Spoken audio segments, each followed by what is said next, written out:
Welcome to Entrepreneurs Conquering the World, how to build a global audience and profit from it. With your host, Carmen Ring. Hello and welcome everyone to our show, Entrepreneurs Conquering the World. This is Carmen Ring, your host, and today I have with me a wonderful lady, a wonderful business person, Zen DeBrucke. Zen is an international speaker, teacher, author, and coach. And she is a stress expert. She's teaching about anxiety, worry, fear, all these feelings that we all have. And she's teaching how to replace them with joy and fulfillment. And all this process of hers is in a tool that she created, which is called Your Inner GPS, which is also the name of her best-selling book, Your Inner GPS. And I'm going to let her tell us more about everything. Zen, welcome to our show. Tell us more about your background, how you started, and what it took for you to get where you are now. Well, originally I was in the technology industry. I was the CEO of a business that we had offices in London as well as the United States, and we worked internationally with other countries. And I did really well in technology. It's something that I completely understood. But when the crash happened in the US in 2001, people started asking me, because I was calm and I had a bright outlook for the future, even though many, many, many people did not. They started asking me why I am so calm and happy. In fact, they said, either tell us the doctor who's giving you your medication, or tell us what you're doing. And I was like, well, I'm following my own internal guidance system. I call it IGS. And it was a personal practice that I developed on my own. And it works. It actually gives you the mindset that you need to be successful in life. And so I began teaching people, and this technique that I had about 15 years ago, and I found that I left technology and entered into a whole new business of the personal development world. And this is such a great combination. The personal growth, the feelings, emotions, and technology. It's really the left and the right side of the brain really coming together.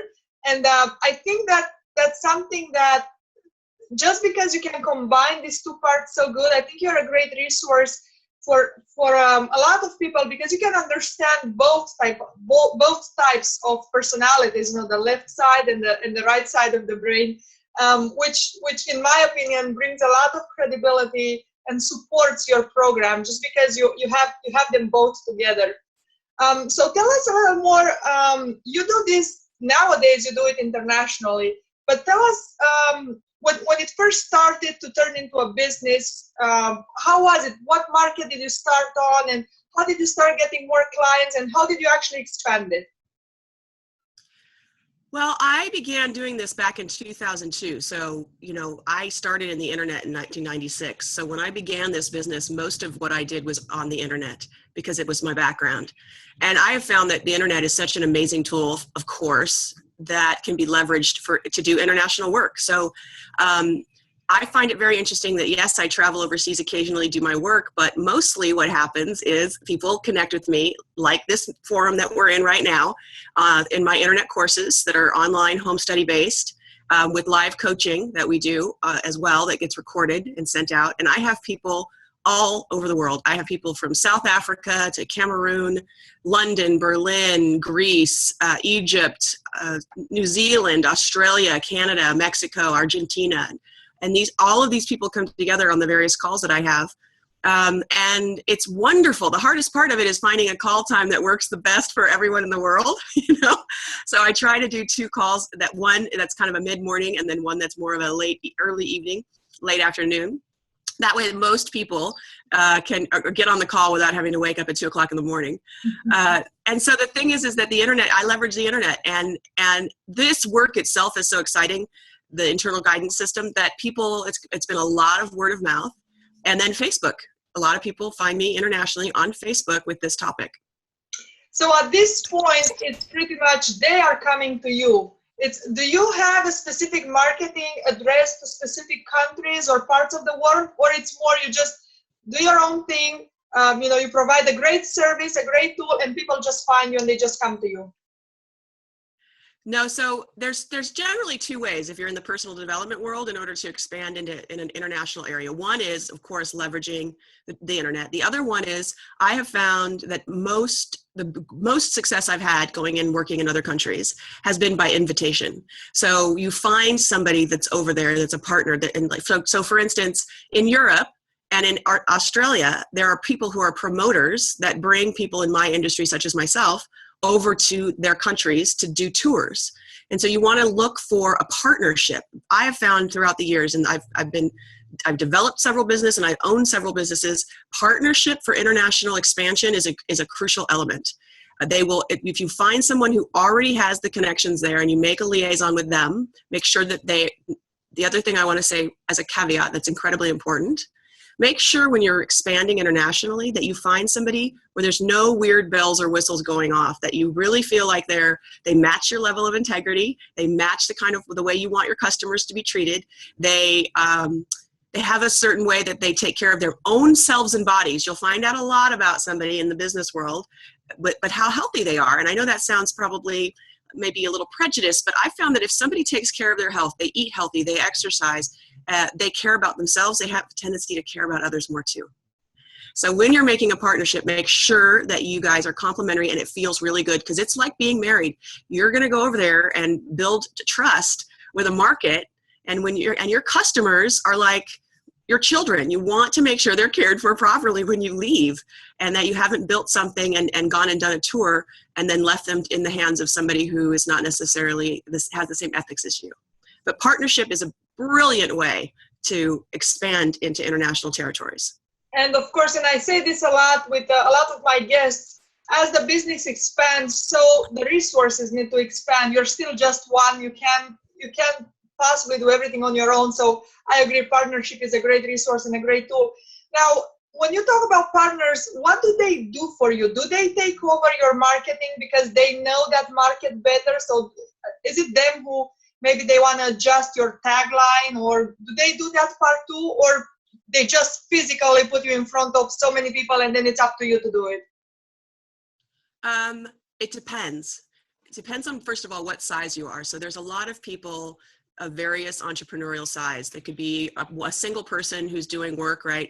And then there could be a couple people that work with them, or it could be a very large business. So the key is to find a match that's a little bit larger than yourself, that has the connections that you have, right? That you want to have. And if it's Australia, for instance, you want to have them read through your marketing material to make sure there's no slang that you're using that they don't understand, or there's no words that are different. So for instance, an example of this is when I was very young traveling, I traveled with a woman by the name of Misty, and we went through Germany, and it turned out that her name translated into German is horse poop. In fact, I think it was a dried horse poop because the German language is so specific. And every time I'd introduce her, everybody would laugh. Well, you don't want something, little tiny thing in your marketing in Australia. You know, it's the same thing with the fanny pack that we have in the United States. That's not something you want to call it in London. So there's these little things. And you don't have to generally do too much, but you do want to make sure. And if you miss something, that's something your partners can help you with. Is that correct? Yes. Or you can hire somebody. If they're not willing to do that for you, you can easily hire somebody now online from a country to do that for you at a very reasonable rate. So I recommend, getting somebody on the ground that knows the culture, right? And the market that you're trying to address. So for instance, if you have a high level business that you're doing in a professional service context, have somebody who has that level of professional service context in order to review your marketing materials. Sometimes the partners will do that, but it's not that big of a deal if they don't. Then the other piece is, if you're a smaller business, sometimes they'll just make introductions and then you run with the ball for your business. You keep those introductions going. Make sure you always reward your partner with gifts and appreciation. You want to make sure really it's a good thing to keep that relationship going. Call on them every once in a while, sometimes just for fun, just to see how they're doing. You're building a friendship that will hopefully last for lifetimes. In fact, most of my business contacts have turned into dear friends. And then if you're a larger industry or you're in something like me, for the personal development world, I would hire an operator, an organizer that brings you on tour. They already have the market and they're looking for individuals that are going to bring something new to the table for their market. And so they can leverage the community they already have. So they would pretty much do everything. I would show up with my team, probably 4 or 5 people to support me and help run the various activities that I do in personal development world. But they would be the ones who would take the tickets. They would be the one that would pay, that all the charges would go through them, and then they would pay me. That's a really lovely way to do business internationally. The other thing is, I built a multi-million-dollar business into London from San Francisco, and it was a different industry. So I'm going to switch a little bit. Is that okay with you? That's fine. Go ahead. Great. So in technology, or somewhere where you are, let's say you're selling something that's a hard inventory situation, or even services. I sold services in the technology industry. We got into British Petroleum during the time when we helped them rebrand to BP. And then once I was in, I had my sales team begin asking the partners that we had on the ground, who else are your distributors? Who else are the service providers that would be a fit and as a relationship that we could grow with? And they introduced us to other people who were servicing British Petroleum in different areas that were not web related, marketing related, or messaging, or branding, or advertised purchasing, which is complementary to what we did. I would set up meetings with them when I was in London. We would create a partnership where they would then market our services, and they'd get a percentage of marketing our services, and we would get all these new customers on the ground. And that's how I began expanding into London, and we were moving into Paris and France when the crash happened.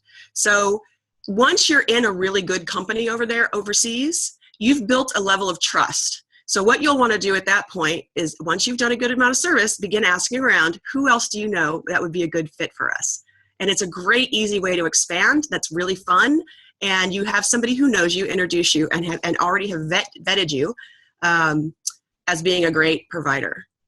And thank you for putting up front the importance of building relationships with your partners. And I think that goes also for your customers, for everyone you're in business with, not just a partner, but I think building a relationship of trust, and you say make sure you take good care of them, you reward them, you show your appreciation. I think this goes for every single partner you have or customer. It's not just for the one person who's taking you internationally. It goes for everyone. And another thing I'm grateful for that you just said is that you explained, you said you switched a little bit of topic, was actually right on topic when you explained exactly how you took this business into London and the steps that you did and how you negotiated the marketing and because that's something I think our audience wants to hear, because a lot of them are getting ready to get on the international market or are thinking about it and are considering it. Now, we spoke about how to get there. So, okay, we're there. Now, what do? You have your process, your inner GPS, and I know you do some exercises with them. Once you are in front of different audiences with different background, cultural background, do you approach everybody the same thing, like the same way? Do you do your exercise in the same way, or do you have to slightly adjust it based on your public when it comes about your work specifically? Yes. I am very lucky that most of the work that I do is easily translated. So everyone in the world has a factory installed inner guidance system, and it's in relation to, you can actually physically feel it in your body. This is what I teach. And it expands and contracts in the center of your body based on what you're thinking, to let you know if your thinking is on target and on track, or off target and not on track. And why that's so important is, when we're out there in the world making choices, you can physically use this system to make the right choices that's going to have you grow the fastest. I have leapfrogged over my colleagues because I've had this system. I've gotten into organizations and groups and places that people that are way more advanced in this work than, not my work, but in this industry than I am. I've been scrambling to get into, and it's because I followed my internal guidance system and stayed in alignment. But for me, when for instance, I'm going to be going into Japan in the spring. I do things a little bit different. I have somebody translating my book there. They've paid for the foreign rights, and they're going to launch it in Japan. And so the Japanese translator and I, before I come, we'll have a conversation to see if there's anything that I should be changing. He will have already done a lot of the work and contacted me to make sure it's okay. So I'll already have a good awareness of on the ground. The other piece, before I get there, what I need to change, but most of what I do is create a success mindset and how to make these choices and decisions in varying different ways, so where it becomes a natural part of who you are that you follow this internal guidance system. And that translates pretty well to everyone. The only place where I would probably need to take a section and look at is, are the stories and examples that I use appropriate? So I used to work in the Middle East. I had an import-export company doing natural products into Egypt and Dubai and various countries. And so that would be a really extreme example of, if I go and I would to tell a joke, or the way I dress or how I behave as a woman, I would need to really get coached on. Japanese market is also very different. They have a very different context as to what even their sense of humor is. If you look at Japanese culture, their media, their cartoons, or even their shows on TV, you're like, what is this stuff? I would want to make sure that my stories appeal to them and that they're not offensive, and have somebody help me handpick those.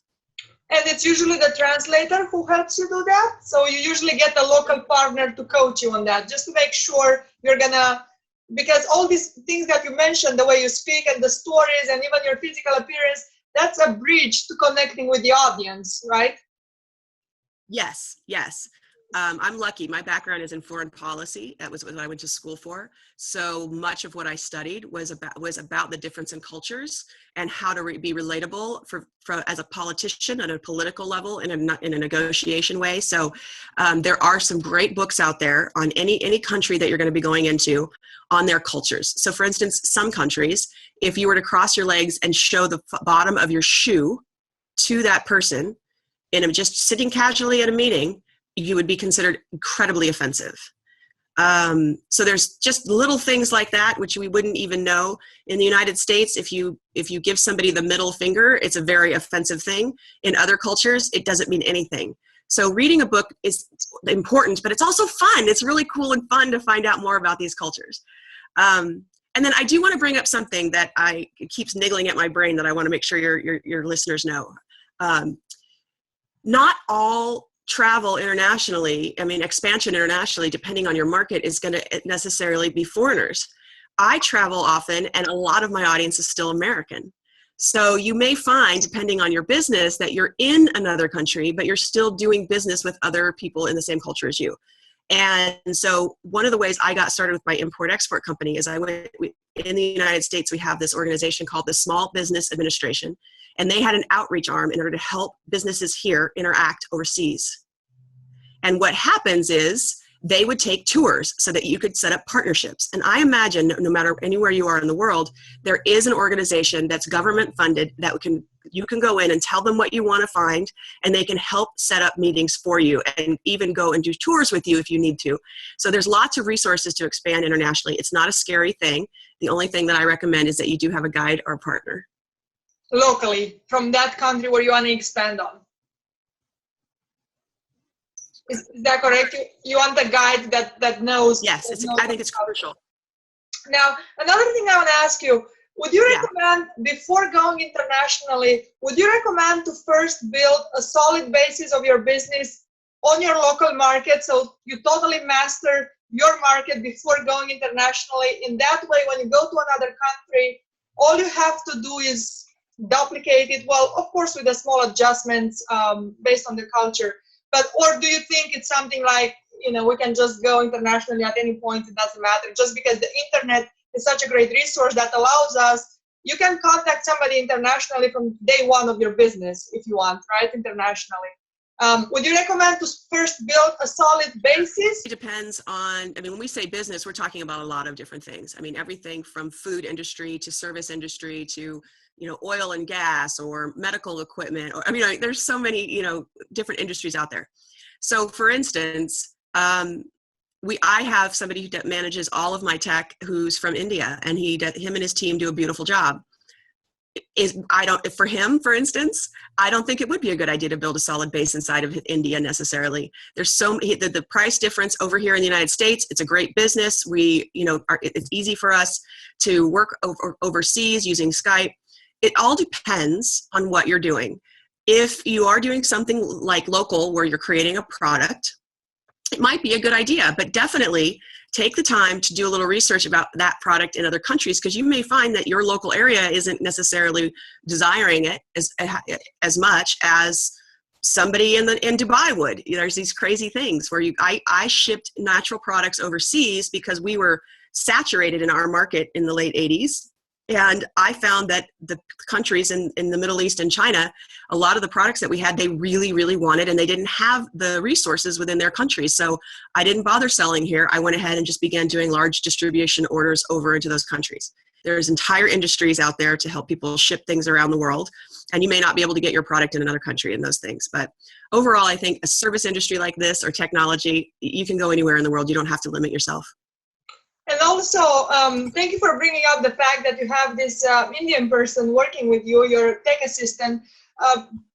Having your business internationally is also, it's of course serving an international market, but it also means taking advantage of the international resources. Myself, I work with a graphic designer from Romania, which she's doing an excellent job, and I pay her probably much less than I'll have to pay somebody in the US, because and for her, it's much more than she would get at a job in Romania. So it's a win-win situation, just by taking advantage of the resources that surround us. And I know a lot of people hire virtual assistants, accountants. Well, with accounting might be a little difficult because it has to do with the laws and with all that. But taking advantage of the resources, that's the first step, I could say, for someone to take their business internationally, to get in touch with what it takes to work with an international person. And maybe even those people can have contacts for you eventually when you're ready to sell your products and services abroad. Do you have a lot of international workers in your team? Yes, I do. My marketing and conversion guy is in Canada. My transcription service is in Philippines. My technology is in India. I do most of the on the ground business here in the United States right now. As far as I have a partnership in building our business, customer service. Some of my friends actually put their customer service in this area, in my industry, do customer service overseas. So it's a great thing to do. I've been incredibly impressed with the quality of the labor and the commitment to excellence and being on time. So I don't know how I would do my business without it, to be honest. So you are taking advantage of all the aspects of what being international means. You have an international market that you go and teach to. You take advantage of the international resources to help you grow your business, and that's wonderful. I think you're a great example for our audience. You're a best-selling author. Yes, your Inner GPS is your best-selling book. And that's the one that's getting translated right now in Japanese. Is that correct? Yes. And that's the one. Why Japan? How did you choose? How do you make a decision when you decide on which new market to go? How do you make a decision on that? I actually didn't. Once again, it's going to prove this model of expansion works. I went to an event, and there was a gentleman there by the name of Ken Honda, who's Japanese. He happens to be a best-selling author of several books. And I had my galley copy book, and he asked if he could read it. He fell in love with it, and said he wanted to do the translation for me and to bring it into Japan. I went to my publisher and I said, what's going on with our foreign rights in Japan? I have 20 other countries looking at buying the foreign rights. And he said, let me find out. So we put it out there to the Japanese publishing community with Ken Honda's name attached to doing the forward and the translation. And within about 3 weeks, they purchased the rights. So once again, it's finding a partnership, finding someone that's a liaison that will bring you into that country. I love Ken. I'm super excited that I'm going to get to go to Japan and tour with him.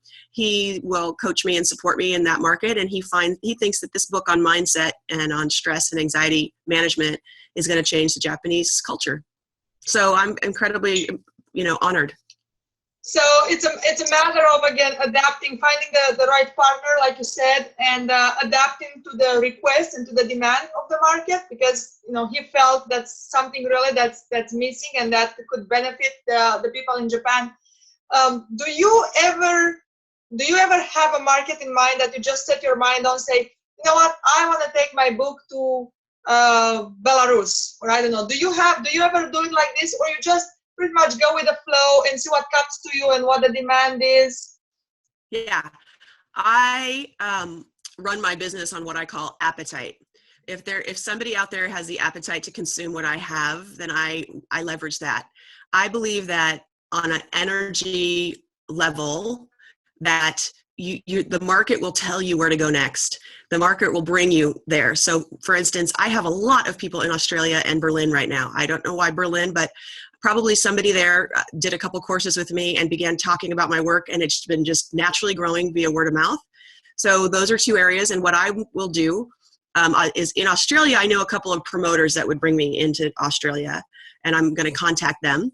But as far as Berlin, I'm going to contact the people on my list that are from Berlin and ask if they want to have me over to do a lecture and a course.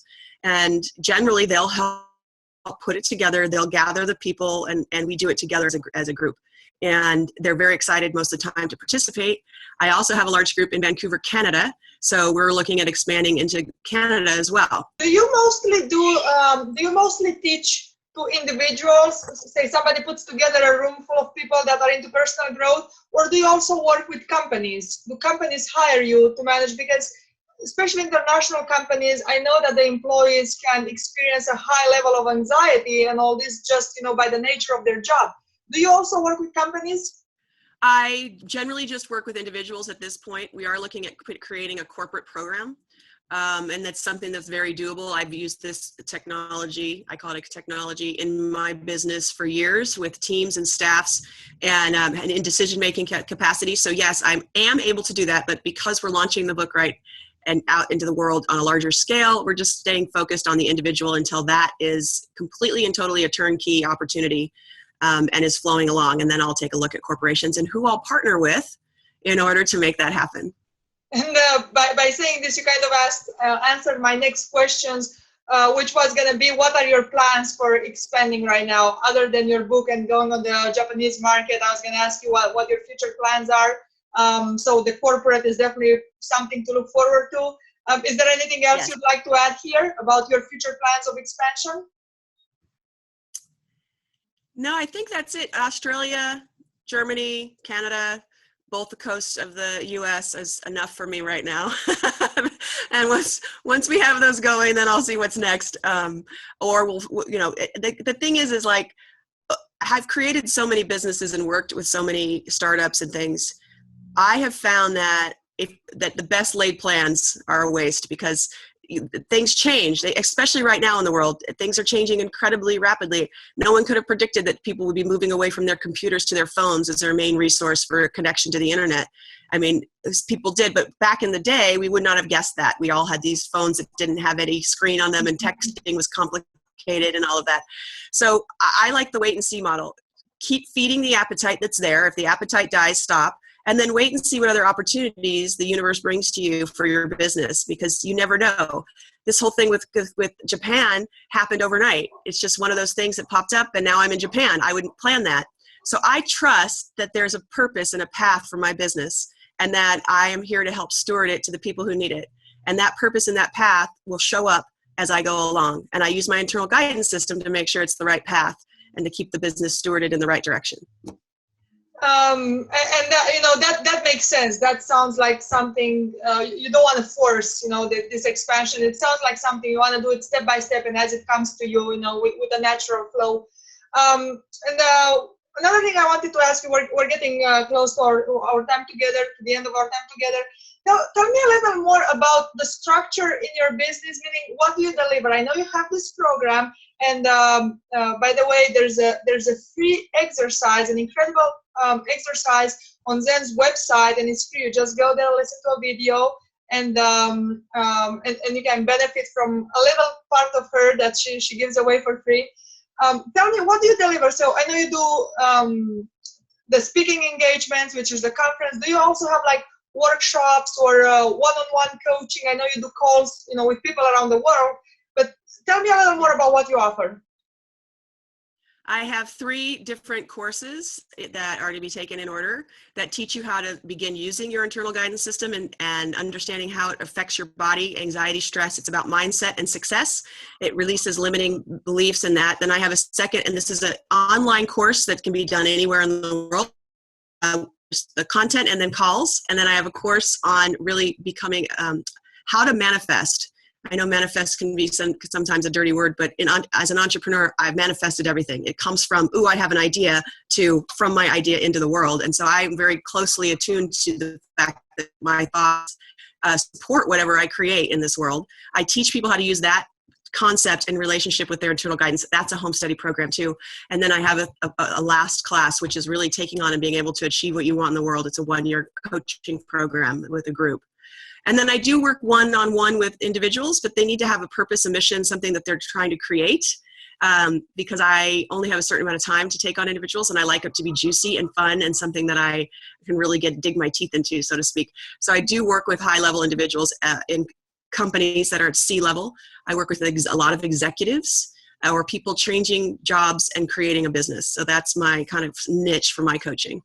And if everyone goes to my website and does this exercise where you can feel your internal guidance system for yourself, I also have a free training that'll get you going so you can see really quickly how the internal guidance system can impact your life. And then you'll decide whether you want to go further with me. And I was going to ask you about that because I know you have a gift for our audience. And the website, what's the website they can go to take advantage of the gift you're offering them? Yes, it's called Hello Thriving, Goodbye Striving. HelloThrivingGoodbyeStriving.com. And there what you'll get is a very extensive video training that explains how the internal guidance system works in relationship to stress and decision making, and get you immediately using exercises that will clear up your life challenges as far as scheduling and what to do and when to do this path that I was talking about. I'll start getting you on that. It's really, really rich and extensive with exercises that actually you'll begin using. So my other website is zeninamoment.com, zeninamoment.com, and there you'll find all the resources for my courses, contacting me directly, and if you have any questions about this interview, zeninamoment.com. So that's where you'd be able to find me. And that's how people can stay in touch with you, by going through your website and by claiming the free gift. Yes. Okay, Zen. Exactly. Perfect. It was a pleasure having you here. I know 30 minutes is a short time. I'm happy we got to share a piece of you with our audience, and now they have a chance to stay in touch with you later through your websites. Thank you so much for taking time for our show and for sharing your experience and your gifts. It was a pleasure having you. Thank you again. Thank you for having me. A really great interview. Thanks, Carmen. And to all of our audience, I'll see you in our next episode. Have a wonderful day. Thank you for watching Entrepreneurs Conquering the World with your host, Carmen Ring.